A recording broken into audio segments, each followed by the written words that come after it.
Good morning, everyone, and welcome to this workshop, Innovation on New Digital Exponential Technologies in the Archives. First of all, I have to excuse the head of the Spanish State Archives, Severiano Hernández Vicente, for not being able to open this event for medical reasons. I'm here with the director of the Historical Provincial Archives, María del Olmo, and so I'm going to give these words of welcome on behalf of Severiano and María. The pandemic situation has given us the opportunity to hold this hybrid workshop, which is being followed in streaming by more than 100 professionals from 16 European countries, United States, the United States, 4 countries from Africa, 7 countries from Latin America, and even attendees from Thailand and Asia also. In order to discuss how new business models are being generated through new technologies, so let me introduce why we are here, first of all. This event is organized in the framework of the project European Digital Treasures. It's a project selected in 2018 by the European Agency for Education, Audiovisual and Culture Executive Agency in the Creative Europe Culture Programme. We are delighted to work with colleagues of such great professional prestige as those who accompany us in the project, National Archives from Hungary, Malta, Norway and Portugal, Icarus and Munster Technological University from Ireland. This project, European Digital Treasures, aims to address the challenges of the digital society related to the management and transmission of the European historical and documentary heritage. Firstly, the conceptualization and generation of new business models for the archives. Secondly, the development of new audiences, bringing the archives closer to the society. Thirdly, the transnational mobility of managers, historians, archivists, experts, in general, graphic artists, industrial designers, who will work on the production of new technological products. Within the framework of this first and third challenge, this workshop is the result of one of the activities of the project, focused on how information and communication technology can contribute to improve and generate new disruptive, new business models for the archives. With that purpose, the steering committee of the project selected very carefully some projects led by professionals from Denmark, Spain, Germany, Netherlands, Hungary, and Slovenia, based on several criteria such as innovation, visibility, or impact for the archives. We are really proud that the prestigious speakers that you will listen today and tomorrow have accepted our invitation because they are part of innovative project that will be the future for the archives. I would like also to especially thank for the involvement of eminent colleagues such Zoltán Satusek from National Archives of Hungary and Thomas Eigner from Icarus as academic coordinators. Thank you. And also moderators of these sessions. I also would like to thank the Provincial Historical Archive of Alicante for lending us their headquarters to celebrate this event. And without further ado, enjoy this workshop and this beautiful city of Alicante. So welcome everybody. And Zoltán, we can start this workshop. I give you the floor.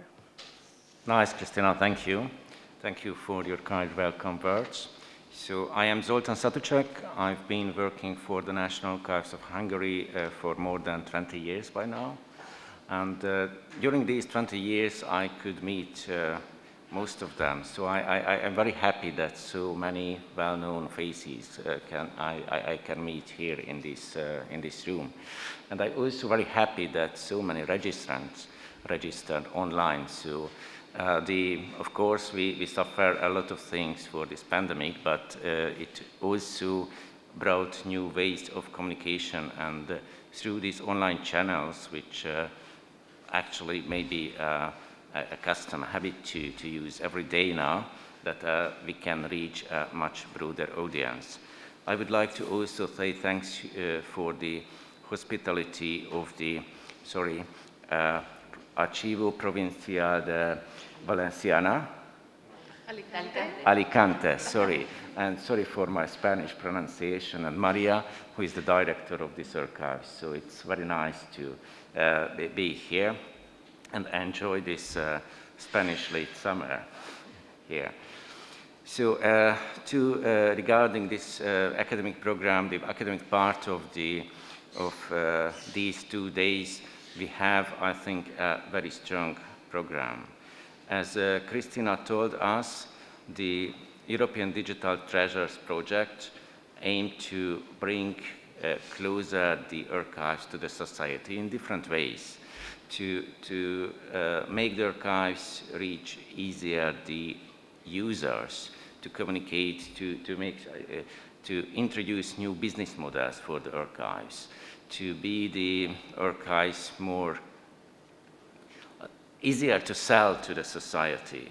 And on the other hand, it's a new focus on the technologies. So my impression is that in the last decade, or last 5 years maybe only, there are so many new technologies which can be useful for the archives and might revolutionize our work. It's not the first time when we archivists have to use new technologies. It started in the early 20th century with the typewriting machines. It's a new technology for record making.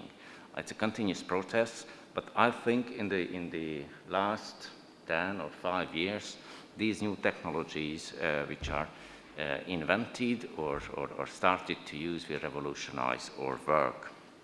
So we have a very strong program with all the aspects of these new technologies, with machine learning, deep learning, artificial intelligence, these buzzwords what we use very frequently, but not so frequently find any practical solutions in archival environment.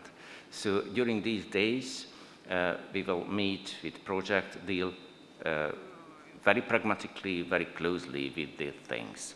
And a lot of other things, for example, geographical data.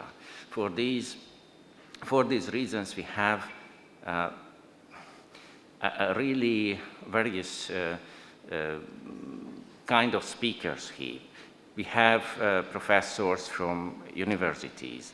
We have private companies. We have public bodies here. We have representatives of private associations here. So actually the variety of speakers is also very broad. Okay, but I'm always afraid that I speak too much, and you are not here to listen to me, but for our distinguished speakers. And the first one is Kerstin Arnold. Kerstin, let me to introduce you with a couple of words. So those who work with the Archives Porta Europe, which is the biggest endeavor of the European archival profession, know Kerstin very well, because she participated in the first project which created the Archives Porta Europe, and now she works as she was very modest, this chief operating officer, but actually she's the lighthouse of this project, I think, and the torch directing shows us the direction. So she holds a master degree each in communication services and in library and information management, member of the technical subcommittee of the encoded archival standards at the Society of American Archivists, and she's teaching at the University of Applied Sciences in Potsdam, Germany. And today, she's going to speak about the automatic topic detection, which helps us to categorize I make it simple, to help the users to find what they want in a portal like Archives Portal Europe. So Kerstin, please share your experience with us. Okay. Thank you very much. Muchas gracias for the invitation, for the possibility to speak here, and for the introduction, Zoltan. I'm very happy to talk to you about Archives Portal Europe. If I can get the slides to move, the typical. What I wanted to start with is just to give you a brief background on Archives Portal Europe, because I don't know if everyone in the room, so respectively everyone online watching us today, is familiar with the portal. The initiative started in the mid-2000s, so around the enlargement of the European Union. That happened at that time, and one activity that came out of this was the report on archives in the enlarged European Union. And there were two aspects in this report that essentially kind of gave the first spark for Archives Portal Europe. The stress on access to archives and the idea to create an internet gateway or portal in order to provide this access. We were lucky enough to get 2 rounds of funding by the European Commission between 2009 and 2015 for the APNet and the APEX projects. And since 2015, the portal is managed and developed further by the Archives Portal Europe Foundation.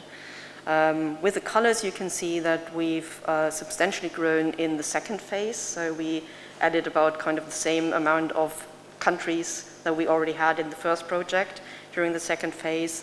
And in that second phase, we also started to build the corpus of Archives Portal Europe to move on from national archives to other type of archival institutions like regional archives, local archives, university archives, church archives, and any type of archival holdings that you can think of.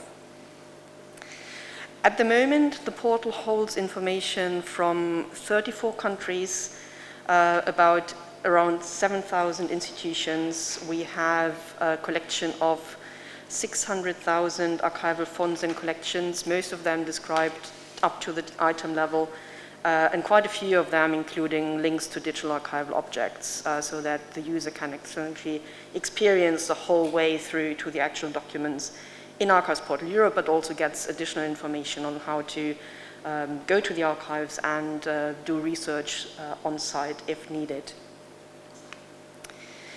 Our mission is to provide a comprehensive and open resource on archives from and about Europe. So we are not just kind of looking at institutions that are located in Europe, but also looking at institutions that have holdings that relate to European history in one way or the other. And we have a strong community around the portal that shares an idea of sharing our joint history and heritage. What I want to speak to you about today is the question of subject headings and other named entities in archival description.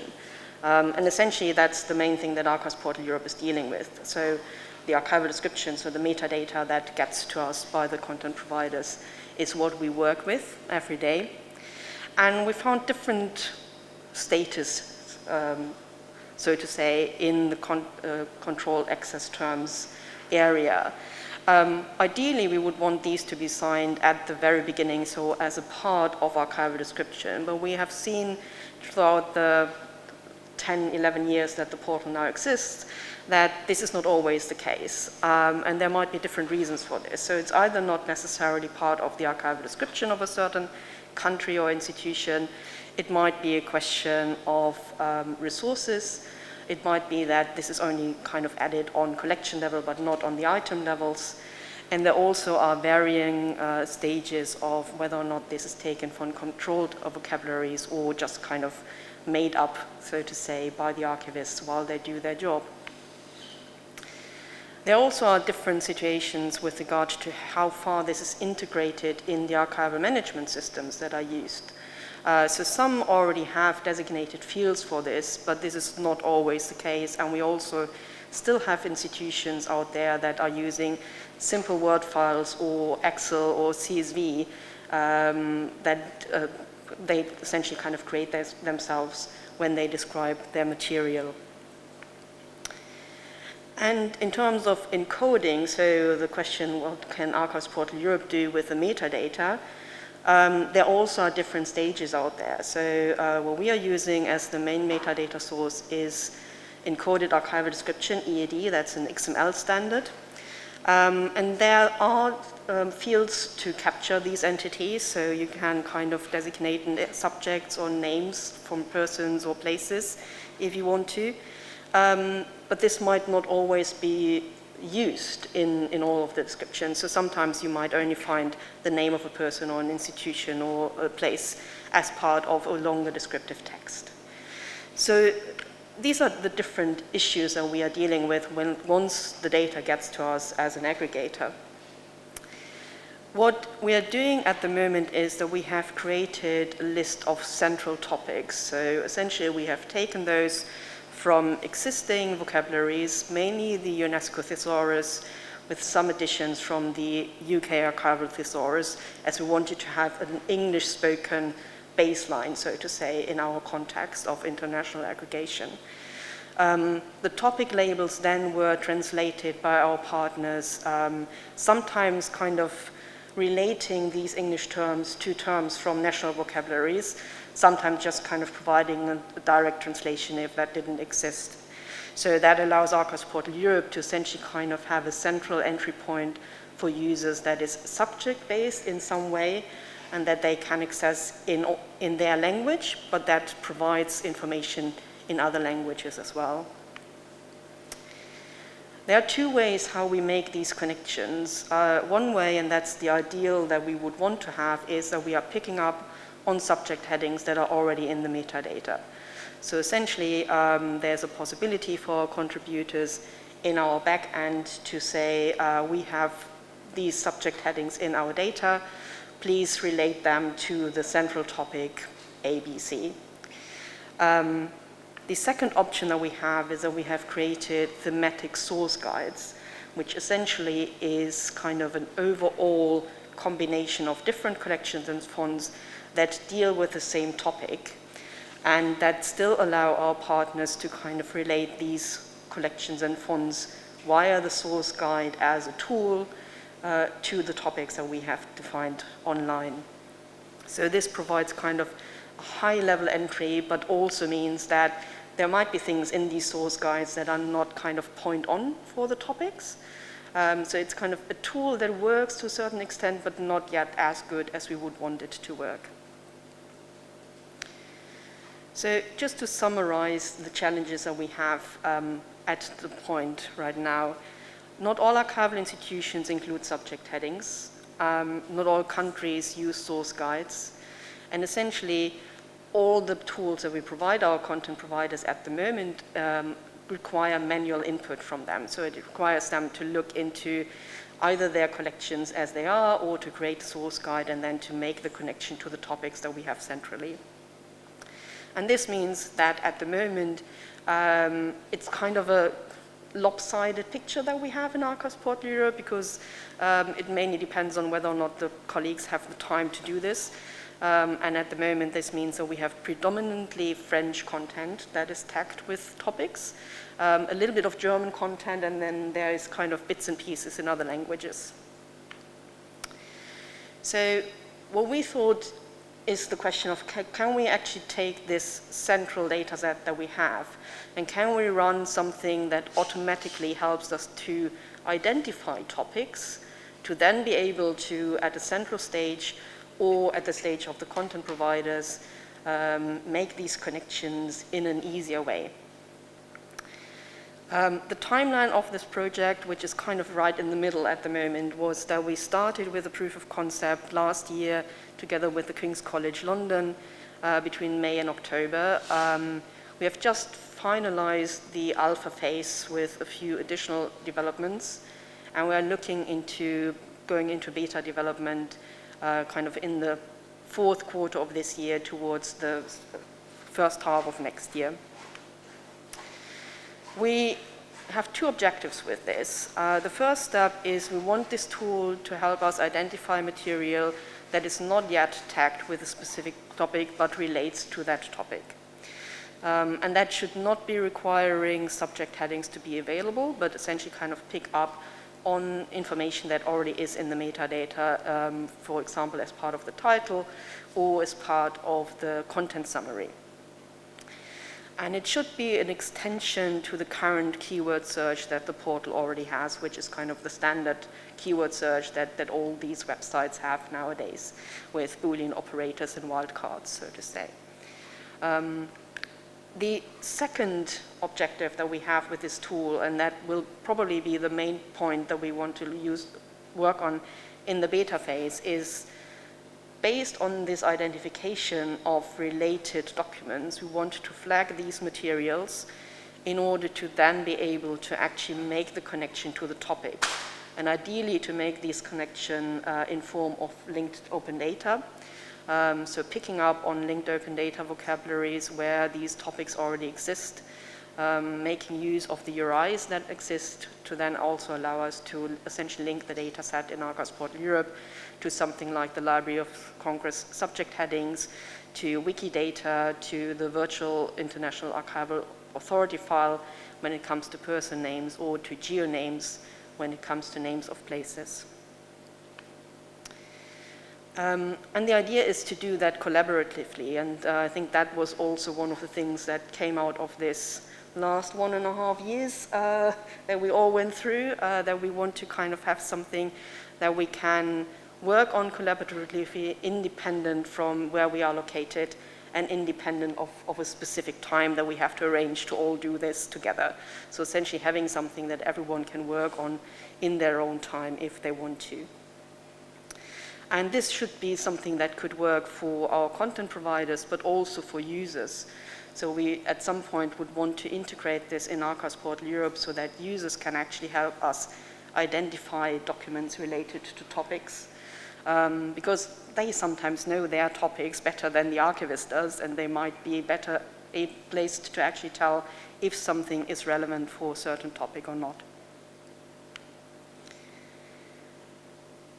And just to reiterate that, so the content providers would use the tool in a similar way as the users, but the idea essentially is that we can kind of give something back to our content providers, which would help them to integrate this information in their data to also use it locally, or to use it in national contexts or in other initiatives if they want to. How far have we gotten with this? We started with the proof of concept, which kind of included a data set of roughly 450,000 documents, which already were tagged with 9 of the central topics that we had created in Archives Portal Europe, just to have a reference in terms of, is this something that relates to a specific topic or not?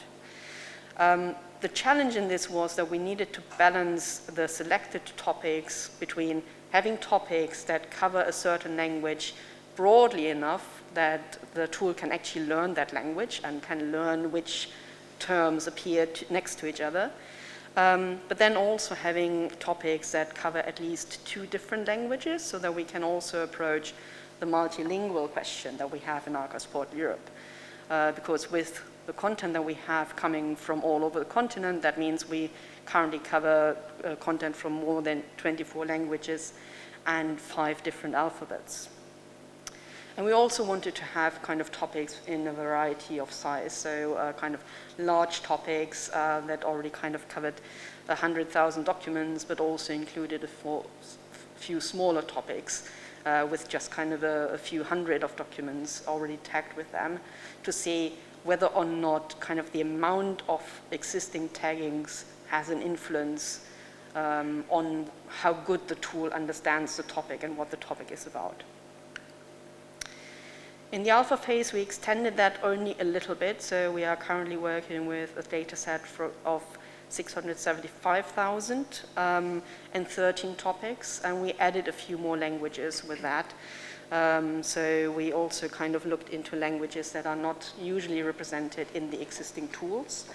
For example, Latvian we tried to include, which is one of our partner countries, that worked quite well, but we are still kind of in the testing phase because we also need to test with actually native speakers.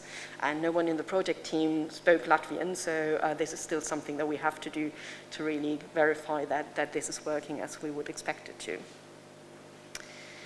In terms of making connections across languages, we are using fast text word embeddings for supervised topic detection. So there always is an additional input from a human side into what the tool comes back with. And essentially, the word embeddings mean that we take the description of a document, so the title, the scope content node, any other types of descriptions that might be in the metadata, and kind of create a vector for this, a representation of, let's say, the meaning of this document, or the description of the document, to be correct. We can then kind of compare this vector in a mathematical way with the vector representation of the keyword that is entered. We have used a pre-trained set for this, so from the Muse project, which is essentially kind of looking at Facebook and Wikipedia information. So there might also be a little bit of bias in there, so that's also something that we still need to kind of figure out, how much kind of bias is in the training set or in the training method. And essentially we are aiming at capturing the underlying topic similarities. It's not kind of an exact match as you would have in the keyword search, but it's trying to come up with semantic similarities between the keyword that you've given and between the terms that are used in the archival description. We have two search approaches that the tool can currently work with. A concept search, which is really kind of about subjects, and we have an entity search, which is linking the tool to Wikidata and to VIAF, and extracting kind of different name variations from there so that we can also kind of cover these if they appear in the metadata. And what I'm just wanting to show you briefly is an example of how this would look like in the tool. So I took the search term flu.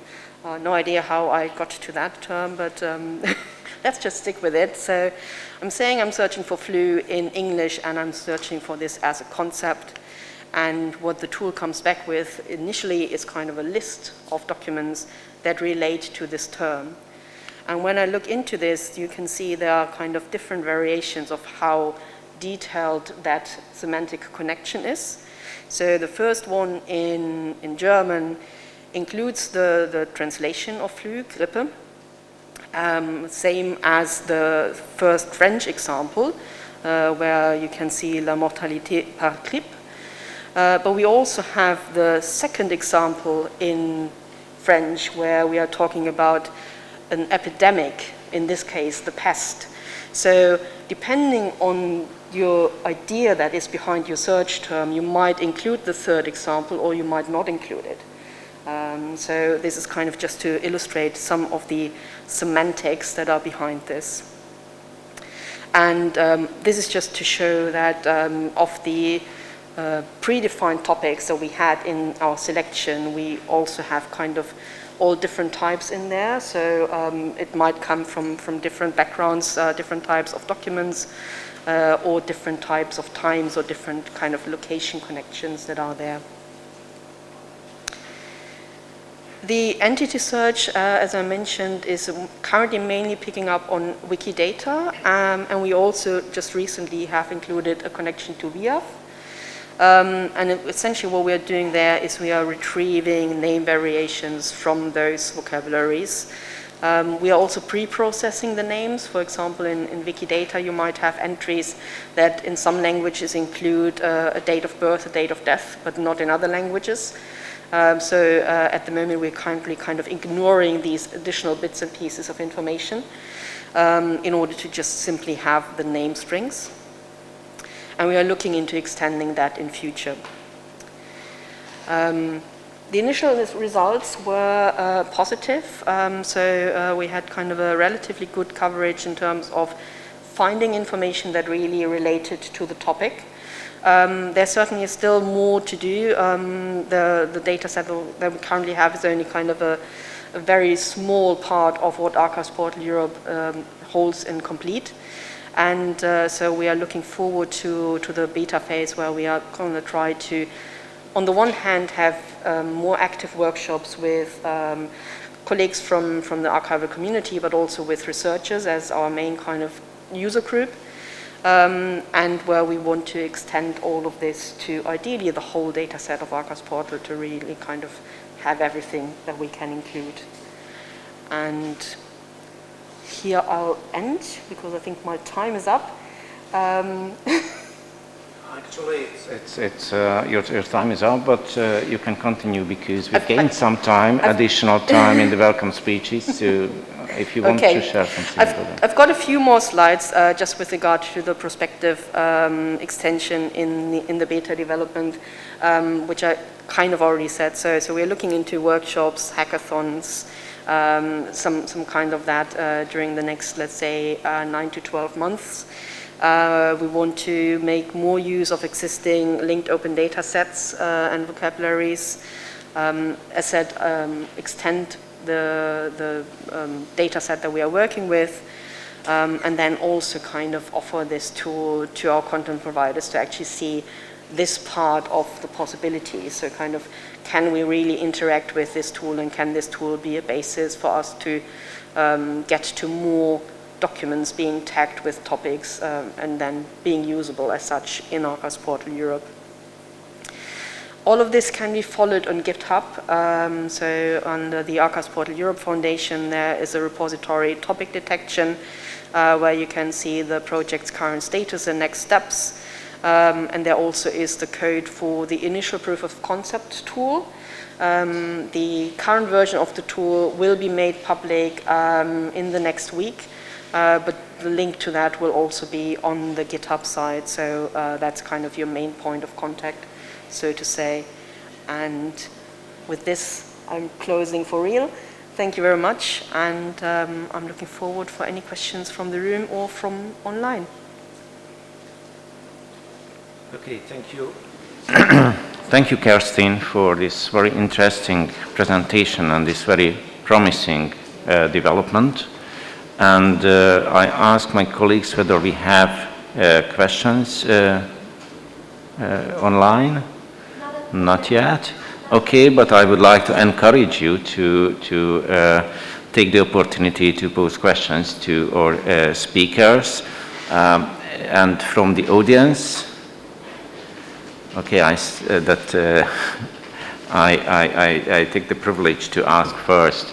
And because I really interested in some aspects of the how can we implement it actually in a productive environment, because we know that the content of the Archives Portal Europe is continuously growing.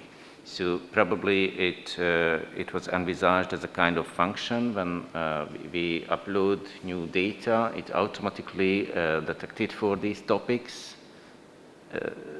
And a related thing that you were speaking about, this collaborative extension of things. So it is used only to add additional data, or it's used only for retrain the model too?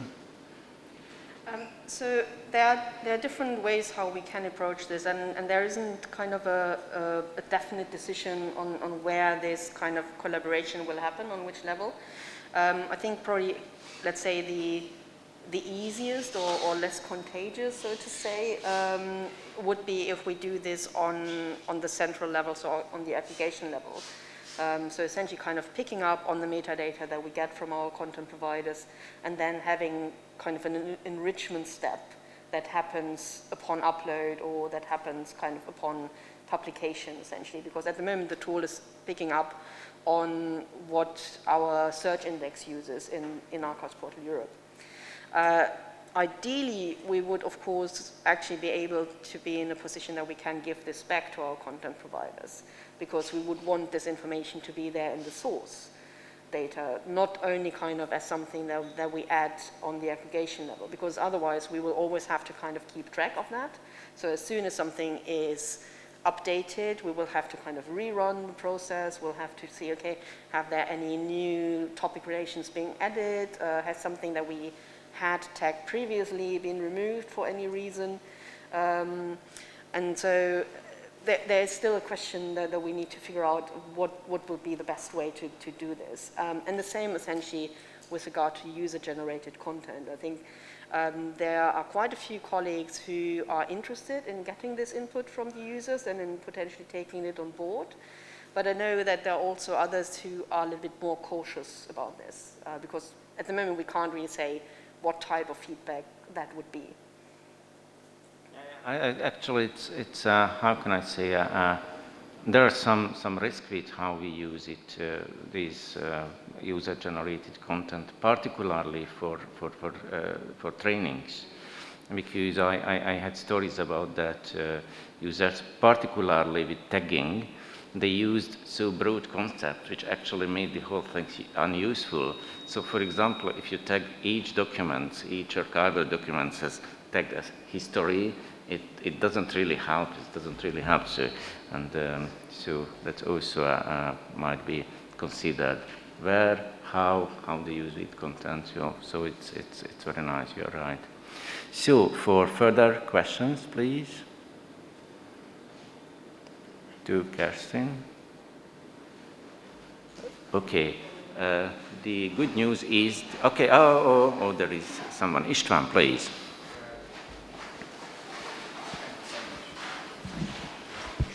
Thank you. My name is István Hegedűs from the National Archives of Hungary, and I would like to ask what could be the final goal with this model? Could it be useful, for example, to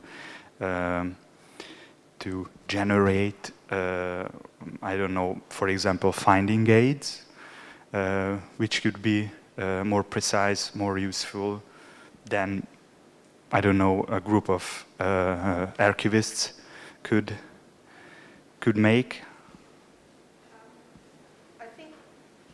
I think probably not finding aids as a whole, but certainly an extension to existing finding aids. So kind of looking at the information that is in there, because we need something to actually analyze. So we need at least a certain amount of metadata to be available, even if that's just a title, so to say. And then we can look at how far the tool allows us to extend this. I think the idea in terms of how this would look like, there are probably two parts to this. So one would be that we would want to offer this as part of the user interface of Archives Portal Europe, so to the end users. And then we probably are also looking into, at some point, an integration into our backend, the dashboard that our content providers are using, because in the context of Archives Portal Europe, for those who don't know, it's essentially the content providers who do all the data management. So they are the ones deciding when they upload what and what they do with it.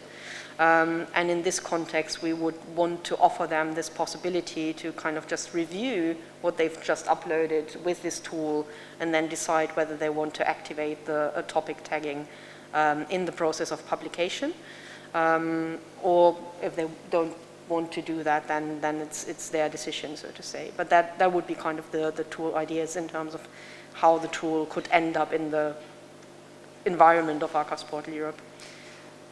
I hope that answers your question. And I think it's related to the definition of finding aids. So actually, we are working on how to extract data or how to add additional data, enrich the data.